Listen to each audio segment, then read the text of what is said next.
কিছু সবজি নিয়ে নিয়েছি, আজকে চাউমিন তৈরি করব। তো সবজিগুলো আমি কেটে নিয়েছি। এখানে নিয়েছি আলু, বাঁধাকপি, ফুলকপি, লঙ্কা কুচি করে নিয়েছি, আদা কুচি, রসুন কুচি আর পেঁয়াজগুলো ভালো করে কুচিয়ে নিয়েছি। কড়াই বসিয়ে দিয়ে তেল দিয়ে দিয়েছি খানিকটা, আর একটু লাগবে, আর একটু তেল দিয়ে দিলাম। তেলটা ভালো করে গরম হয়ে গেলে তারপর তাতে এক এক করে সবজিও দিয়ে দেব। এই যে তেল ভালো করে গরম হয়ে গেছে, এবার প্রথমে দিয়ে দেব আমি আলু কুচি,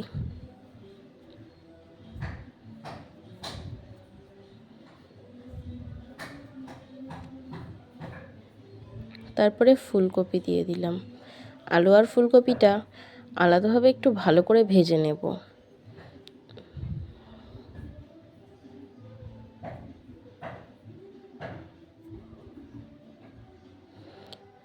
একটু লবণ দিয়ে দিলাম আর একটু হলুদ দিয়ে দেব।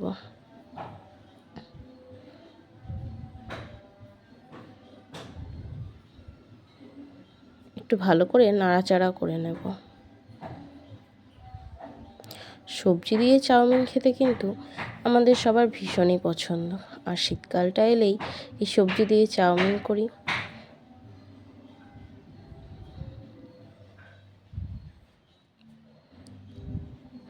এই যে অর্ধেক ভাজা প্রায় হয়ে গেছে, এবার এতে বাঁধাকপি দিয়ে দেব। বাঁধাকপিতে তো বেশি সময় লাগবে না, তার জন্য বাঁধাকপিটা একটু পরেই দেব। বাঁধাকপি দিয়ে একটু ভালো করে নেড়ে নেব।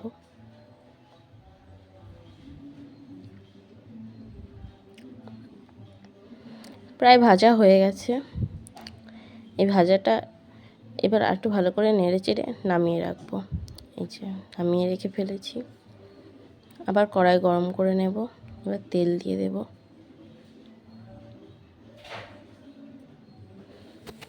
এবার ডিম ফাটিয়ে নিলাম। তো এক প্যাকেট চাউমিনের জন্য আমি 2টো ডিম দিয়েছি। আপনারা আমাদের পছন্দ মতো 2টো 3টে যা পারবেন দেবেন। একটু লবণ দিয়ে ডিমটা ভালো করে ভেজে নেব।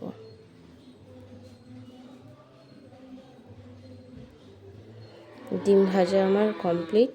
এবার ডিমটা একটা প্লেটে নামিয়ে রেখে দেব।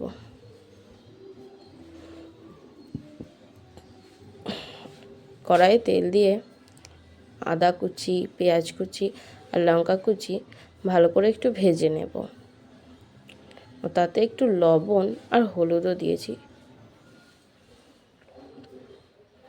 এবার এই ভেজে রাখা আলু, ফুলকপি এগুলো দিয়ে দেব।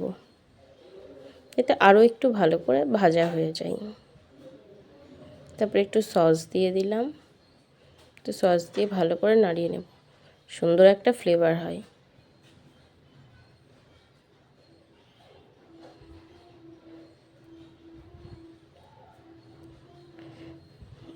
এই চাউমিনটা দিয়ে একটু ভালো করে নাড়াচাড়া করে নেব।